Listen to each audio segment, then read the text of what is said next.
Good news ರಾಜ್ಯದಲ್ಲಿರುವ ಎಲ್ಲ ಭೂರಹಿತ ಮಹಿಳಾ ಕೃಷಿ ರೈತರಿಗೆ ಭೂಮಿ ಖರೀದಿಸಲು ಸರ್ಕಾರವು ಇದೀಗ ಭೂ ಒಡೆತನ ಯೋಜನೆಯ ಅಡಿ ನಮ್ಮ ರಾಜ್ಯದ 31 ಜಿಲ್ಲೆಗಳಲ್ಲಿ ಭೂಮಿ ನೀಡುವ ಪ್ರಕ್ರಿಯೆಯನ್ನ ಸರ್ಕಾರ ಮುಂದುವರೆಸಿದೆ. ಎಸ್ ವೀಕ್ಷಕರೇ, ಇದೀಗ ಭೂರಹಿತ ಮಹಿಳೆಯರಿಗೆ ಖುಷ್ಕಿ, ತರಿ ಅಥವಾ ಬಾಗಾಯಿತು ಜಮೀನನ್ನ ಖರೀದಿಸಲು 20 ಲಕ್ಷದಿಂದ 25 ಲಕ್ಷ ರೂಪಾಯಿಯವರೆಗೆ ಆರ್ಥಿಕ ನೆರವು ಒದಗಿಸಿ ಕೊಡಲಾಗುತ್ತಿದೆ. ಬೆಂಗಳೂರು ನಗರ, ಗ್ರಾಮಾಂತರ, ಇನ್ನು ಚಿಕ್ಕಬಳ್ಳಾಪುರ ಮತ್ತು ರಾಮನಗರ ಜಿಲ್ಲೆಗಳಲ್ಲಿ ಈ ಯೋಜನೆಯ ಘಟಕದ ವೆಚ್ಚವು 25 ಲಕ್ಷ ರೂಪಾಯಿ ಆಗಿದ್ದು, ಇನ್ನುಳಿದ ಜಿಲ್ಲೆಗಳಲ್ಲಿ 20 ಲಕ್ಷ ರೂಪಾಯಿ ನಿಗದಿಪಡಿಸಲಾಗಿದೆ. ವೀಕ್ಷಕರೇ, ನೀವು ಸ್ವಂತ ಸರ್ಕಾರದಿಂದ ಜಮೀನು ಪಡೆಯಲು ನೀವು ಏನು ಮಾಡಬೇಕು, ಹೇಗೆ ಅರ್ಜಿ ಸಲ್ಲಿಸಬೇಕು, ಏನೆಲ್ಲ ಅರ್ಹತೆಗಳು, ಮಾನದಂಡಗಳು ಇವೆ, ಆನ್ಲೈನ್ನಲ್ಲಿ ಹೇಗೆ ಅರ್ಜಿ ಸಲ್ಲಿಸಬೇಕು ಎಂಬುದರ ಕುರಿತು ಈ ಯೋಜನೆಗೆ ಸಂಬಂಧಪಡುವ ಸಂಪೂರ್ಣ ಮಾಹಿತಿ ಈ ವಿಡಿಯೋದಲ್ಲಿ ತಿಳಿಯೋಣ. ನೀವು ಕೂಡ ಈ ಯೋಜನೆಯ ಲಾಭವನ್ನ ಪಡೆಯಬೇಕಾ?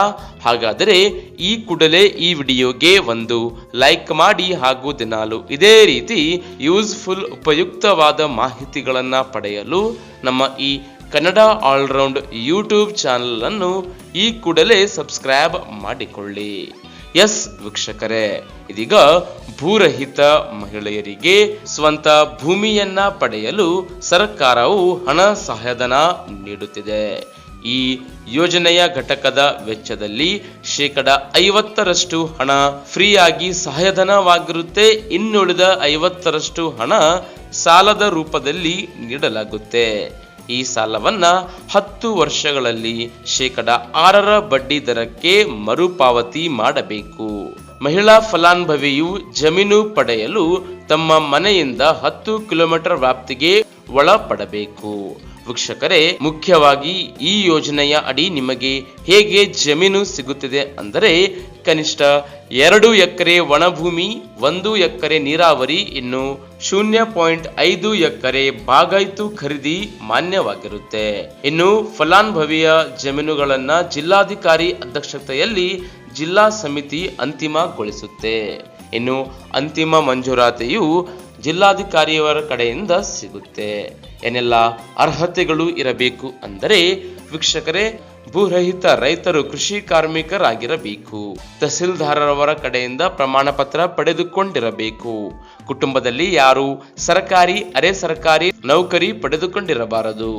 ಕರ್ನಾಟಕದ ನಿವಾಸಿಯಾಗಿರಬೇಕು. ಇನ್ನು ಜಾತಿ, ಆದಾಯ ಮತ್ತು ರೇಷನ್ ಕಾರ್ಡ್, ಆಧಾರ್ ಕಾರ್ಡ್ ಸೇರಿದಂತೆ ಎಲ್ಲ ದಾಖಲೆಗಳು ಕಡ್ಡಾಯವಾಗಿ ಹೊಂದಿರಲೇಬೇಕು. ಕೊನೆಯದಾಗಿ ಭೂ ಮಾಲೀಕರ ಮುಚ್ಚಳಿಕೆ ಪತ್ರ ಹಾಗೂ ಭೂ ಮಾಲೀಕರ ಅಂಶಾವಳಿ, ಇಸಿ, ಪಹಣಿ, ಮುಟೇಶನ್ ಹೀಗೆ ವಿವಿಧ ದಾಖಲಾತಿಗಳನ್ನ ಸಬ್ಮಿಟ್ ಮಾಡಬೇಕು. ಇನ್ನು ಅರ್ಜಿಯನ್ನ ಸಲ್ಲಿಸಲು ನೀವು ಸೇವಾ ಸಿಂಧು ವೆಬ್ಸೈಟ್ನಲ್ಲಿ ಸುಲಭವಾಗಿ ಅರ್ಜಿ ಸಲ್ಲಿಸಬಹುದು. ಇಲ್ಲವಾದರೆ ನಿಮ್ಮ ಹತ್ತಿರದ ಗ್ರಾಮ್ 1, ಕರ್ನಾಟಕ 1, ಬೆಂಗಳೂರು 1 ನಂತಹ CSC ಕೇಂದ್ರಕ್ಕೆ ಭೇಟಿ ಮಾಡುವುದರ ಮೂಲಕ ಸುಲಭವಾಗಿ ಆನ್ಲೈನ್ನಲ್ಲಿಯೇ ಅರ್ಜಿ ಸಲ್ಲಿಸಬಹುದಾಗಿದೆ. ವಿಡಿಯೋ ನೋಡಿದ್ದಕ್ಕೆ ಧನ್ಯವಾದಗಳು. ಶುಭ ದಿನ.